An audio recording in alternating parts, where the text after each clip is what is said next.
ADRE 2.0 2024 কাৰণে most important তিনিটা প্ৰশ্ন দুটা প্ৰশ্ন মই অনুক্ৰমৰ পৰা আৰু এটা প্ৰশ্ন টাইমৰ পৰা কৰিম এই তিনিটা প্ৰশ্ন 2022 চনৰ ADRE পৰীক্ষাত আহি গৈছে গতিকে প্ৰশ্নকেইটা খুব ইম্পৰ্টেন্ট প্ৰশ্নটো অনুক্ৰমৰ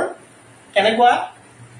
7 11 19 31 তাৰ পিছত আপোনাক ব্ল্যাঙ্ক দিয়া আছে 67 কৈছে যে ৰিক্ত স্থানৰ সংখ্যাটো উলিওৱা তাৰ মানে ব্ল্যাঙ্ক খালি ঠাইত কি আছে আমি উলিয়াব লাগিব তে এনেকুৱা অনুক্ৰমৰ অংক যদি আমাক দিয়ে তেতিয়াহলে আমি আৰম্ভণি কেনেকৈ কৰিম কি কি বস্তু চিন্তা কৰিম হেখিনি আপোনাৰ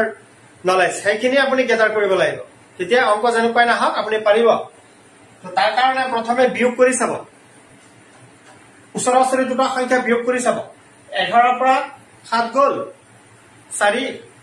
19 পৰা 11 গল 8 4 8 মিলানে যদি একে হয় হলে হয় বিয়োগফল তেতিয়ালে সমান্তর প্রগতিত থাকিলে হয় একে হোৱা নাই সমান্তৰ প্ৰগতিত নাই হৰণ কৰি চাব হৰণটো না যায় এটা আন্তক দি হৰণ না যায় গতিকে গুণোত্তৰ প্ৰগতিটো নাই গতিকে সূত্ৰ ব্যৱহাৰ কৰাৰ ধান্দাটো বাদ দিও কি কৰিব লাগিব আমি প্যাটাৰ্ন চাব লাগিব ইয়াত কি প্যাটাৰ্নত আছে আমাৰ ক্ৰমটো এই প্যাটাৰ্নটো আমি জানি ষ্টাডি কৰিব পাৰিলে আমি অংক কৰিব পাৰিম ক্ৰমটো যদি লিখি লও আমি তেতিয়ালে কি হ'ব 7 11 19 31 গেপ উলিয়াব লাগে 67 উলাই যায় এটো পৰা এটো বিয়োগ কৰিলে 4 হয় এই 11 টো এনেকে পালো এই দুটা সংখ্যা যোগ কৰি পালো আকৌ এটো পৰা এটো বিয়োগ কৰিলে কিমান হয় 8 হয় এই 19 টো কেনেকে পালো এই দুটা সংখ্যা যোগ কৰি এটো পালো এটো পৰা এটো বিয়োগ কৰিলে কিমান হ'ব 4 4 বাঢ়ি গৈছে এটো 12 হ'ব মই বিয়োগ কৰাই নাই আপোনালোকে চাওক এটোৰ পৰা এটো বিয়োগ কৰিলে 12 হ'ব এটো যোগ কৰিলে এটো হ'ব তাৰ পিছৰ ইয়াৰ যেটো হ'ব ইয়াৰ গ্যাপটো এটোৰ লগত 4 যোগ হ'ব 16 আৰু এটো যোগ কৰিলে যেমন হ'ব সেই সংখ্যাটো এটো হ'ব 7 47 গতিকে আমাৰ শুদ্ধ উত্তৰ কি হ'ব অপচন বি 47 কোৱেশ্চন নম্বৰ 2 এটা অনুক্ৰম দিছে অনুক্ৰমটোৰ অষ্টম ৰাশিটো উলিয়াব লাগে অনুক্ৰমটোৰ প্ৰথম ৰাশিটো হৈছে 2 তাৰ পিছৰটো হৈছে 6 18 54 এনেকৈ অনুক্ৰমটো দিয়া আছে প্ৰশ্ন কৰিছে যে অষ্টম ৰাশিটো কি হ'ব অৰ্থাৎ 8 নম্বৰ ৰাশিটো আমি উলিয়াব লাগে তো মই প্ৰথমতে সাম যে সূত্ৰত পেলাই অংকটো কৰিব পাৰো নেকি সূত্ৰত পেলাই মানে আমি সমান্তৰ প্ৰগতিত আছে এটো নে গুণোত্তৰ প্ৰগতিত আছে এই দুটা বস্তু প্ৰথমে চাম যদি নাই তেতিয়াহলে আমি ইয়াৰ প্যাটাৰ্ন অবজাৰ্ভ কৰিম সমান্তৰ প্ৰগতিৰ কাৰণে দ্বিতীয় ৰাশিৰ পৰা প্ৰথম ৰাশিটো বিয়োগ কৰক 4 হল 18 পৰা 6 বিয়োগ কৰক তাৰমানে ওচৰা-ওচৰি দুটা ৰাশি বিয়োগ কৰি চাও যদি বিয়োগফল একে হয় তেতিয়াহলে সমান্তৰ প্ৰগতিত আছে ইয়াত দেখিছো একে নহয় গতিকে এটো সমান্তৰ প্ৰগতিত নাই গতিকে আমি নেক্সট স্টেপ হৰণ কৰি চাও 2 দি 6 হৰণ কৰিলে 3 বাৰ যায় 6 দি 18 হৰণ কৰিলে 3 বাৰ যায় তে এনেকে গোটেইকেইটা 3 3 হৰণ গৈ আছে তাৰ মানে সাধাৰণ অনুপাত 3 আৰ 3 আছে কমন ৰেশিও আৰ মানে ৰেশিও প্ৰথম পদ এই কিমান আছে 2 8 নম্বৰ পদটো আমি উলিয়াব লাগে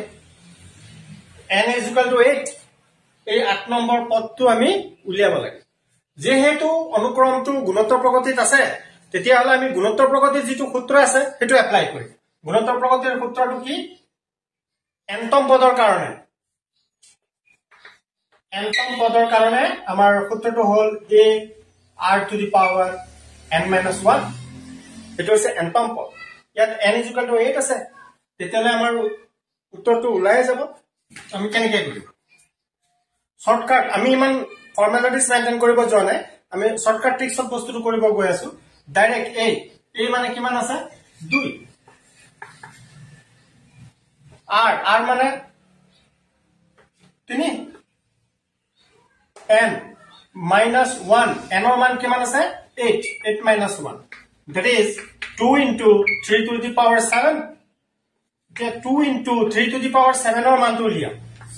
3 to the power 7 ৰ মানটো আপুনি সহজে উলিয়াবলৈ হলে এটা টেকনিক ইউজ কৰিব লাগিব বা আপুনি কি কৰিব 3 7 বাৰ পূৰণ কৰি লব যেটো ভাল লাগে আপোনাৰ হেতুৱে কৰিব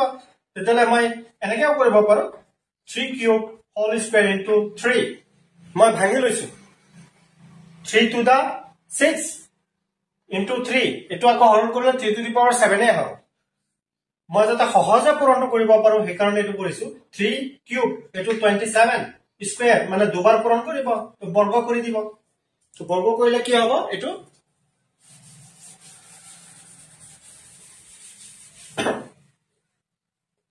27 into 27 বৰ্গ কৰি দিও 49 14 18 14 4 1 5 9 12 7 29 আৰু এটা তিনি আছে এটো 6 ৰ কাৰণে উলিয়াইছো 27 2 6 8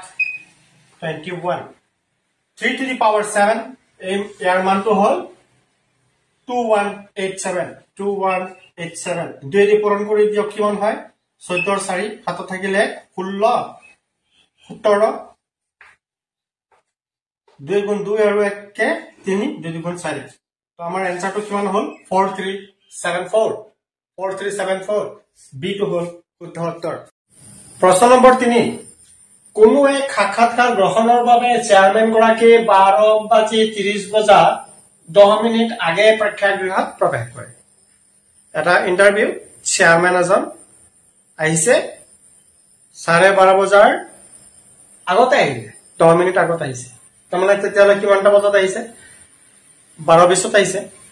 12:20 চেয়াৰম্যান আহিলে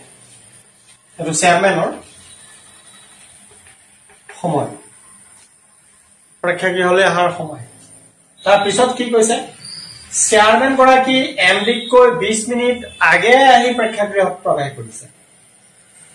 প্ৰেক্ষাগৃহত আহিছে চেয়াৰম্যান এমডিক কৈ 20 মিনিট আগত তেতিয়ালে এমডি কেতিয়া আহিছে চেয়াৰম্যান যদি 12:20 আহিছে তেতিয়ালে এমডি আহিছে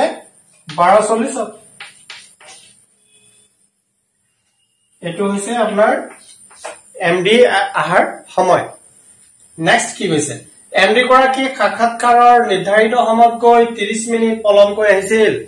এমডি 30 মিনিট পলম হৈছে এ 12:40 আহিছে 30 মিনিট পলমকৈ আহিছে তাৰ মানে তেতিয়ালে ইন্টাৰভিউ কেতিয়া আৰম্ভ হৈছে 12:10 এটোকে আৰু 30 মিনিট পিছত আহিলে তো 40 হ'ব গতিকে আমাৰ আনসাৰটো ওলাই গল হেতু আমাক উলিয়াব দিছে যে 30 মিনিট পলমকৈ আহিছিল সাক্ষাৎকাৰৰ নিৰ্ধাৰিত সময়টো আছিল কি উলিয়াব লাগে আমাৰ শুদ্ধ উত্তৰটো হ'ব অপচন ডি 12:10 বজাত ধন্যবাদ আশা কৰো তিনিটা প্ৰশ্ন বুজিব পাৰিছে ভাল লাগিছে যদি ভাল লাগিছে বন্ধুবৰ্গক শেয়াৰ কৰিব লাইক কৰিব মোৰ প্ৰফাইলটো সাবস্ক্ৰাইব কৰিব ধন্যবাদ